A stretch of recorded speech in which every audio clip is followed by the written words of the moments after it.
Hi guys!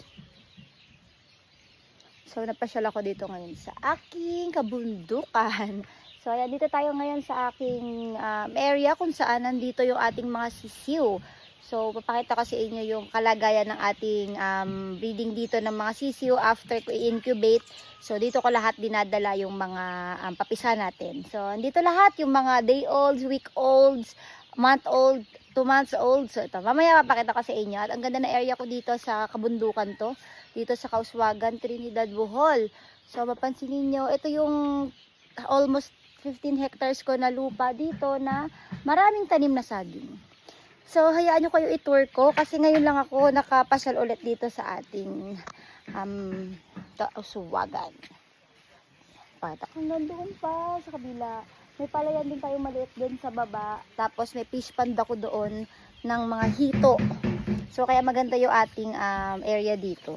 So kayo, samahan nyo ako na ipakita ko sa inyo yung ating mga sisiw dito sa aking area. So ito guys, syempre unahin muna natin itong mga week old natin na mga na-collectable na collection ng mga sisiw. Galing na to sa aking incubator doon sa bahay. Yung binablog ko, pinapakita ko sa inyo.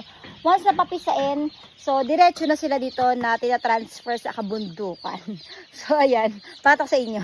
So ito almost 300 plus ito na mga week old. Ayan, gaganda oh. Kita nyo? Ayan.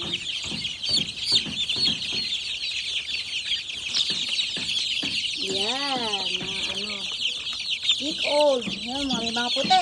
White kelso ba yun? White kelso oh. Yan oh, ganda oh. Sinibalang. Oh. Next natin yung isa. Pakita ko din sa inyo. So, ito naman ang ating pangatlong nalagyanan. Yan oh. Ganda oh. Ala. Ang lulusog. Oh. Ayan. Ganda. Okay. So yun guys, yun yung ating mga week old na mga sisiw. So nakita naman ninyo, napakalulusog ng ating mga sisiw dahil gumagamit po tayo dyan ng Set Pro Ultra ng Mad Science. So yun yung gamit ko na vitamins na pinapainom sa kanila para iwas sakit, stay healthy sila at syempre malulusog yung ating mga sisiw. So punta naman tayo doon sa baba dahil after this, hihintayin maka-isang buwan itong ating mga sisiw, then ibababa naman doon sa baba. So pakita ko naman sa inyo yung area natin doon sa baba. So dito sa bundok, simple lang yung mga pinagagawa ko dito na mga brooder. Ayan, yung lalagyan ng sisiw, made of kahoy lang, then yero, plywood. So bundok lang naman to para pwede ko ilipat-lipat. Then meron akong mga box type dyan ng mga lalagyanan din ng mga sisiw if ever may mga sakit, pwede natin i-isolate. So yan, ganyan itsura niya, yung loob. Pag may mga sakit, may naka-ready na tayo na pwedeng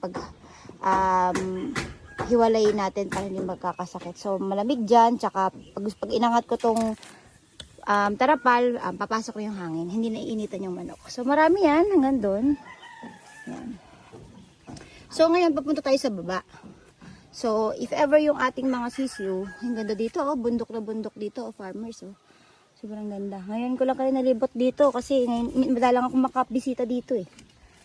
So, dito sa baba, nandito yung mga 1 month old mahigit na mga manok. At ina-transfer natin dito after nila lumaki. So, hali kayo, tingnan natin. Ayan na. Guys, after 1 month, nandun nakita niyo yung mga sisiw, hihintayin yun maka 1 month, tapos ita-transfer na dito sa baba. So, ito. Ito na yung 1 month old, ayan, na mga sisiw natin. At nakita ninyo, malulusog, ayan. So, halo-halo na sila dyan, pero may mga marking yan. Pag lumaki sila, ma-identify na natin kung anong bloodline sila. So, ganyan na yung design natin dito sa bundok ng kulungan. So made of net lang, tas mga kahoy and yero, tapos may tarapal lang.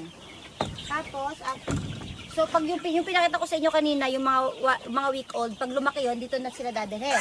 At ito yung mga months old. Yan, pakita natin, diba, napakaganda, hindi sila stress at matatakaw sila. Pakita ko sa inyo, kumakain sila ng buko. Ayan o, ganda. At may mga white kelso dyan, yung mga puti. Oh, ang ganda ng mga white kelso.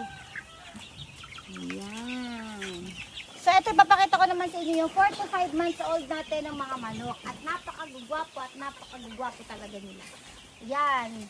So, pag wala to guys, open yung mga pinto niyan. Then, kapag masama lang yung panahon, like umuulan, saka lang natin sila kinukulong. Pero ito po sila ay kawala. So, tingnan nyo naman yan. Napakaganda ng itsura nila, oh. Mga batang bata pa, 4 to 5 months. White kelso, ano pa yung iba? Golden boy sweater, Maclean hatch. Ano pa? May black kelso ba tayo dito? Black Kelso. Boston roundhead at black kelso. Ano yung, hala, tinan niyo yung Joe Good Gray natin. Zoom mo yung Joe Good Gray. Ayun yung Joe Good Gray, ang ganda. Hala, ang ganda. So, ganito sila pag nakakawala. Ayun o. Nandito lang sila sa baba. Ikot lang sila dyan.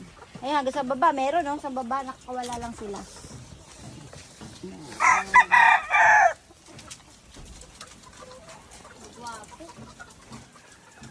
So, itong mga manok natin dito, banded na to sa Cebu at Bohol at Bakbakan. Ayan. May mga wing band na sila sa pakpak. So, maganda yung pagbibreed natin dito sa bundok sa pag-try ko dito. Hindi stress, tapos very maganda yung kanilang kalusugan, lalo na magaganda rin yung mga ginagamit nating mga gamot para makaiwas sila sa sakit.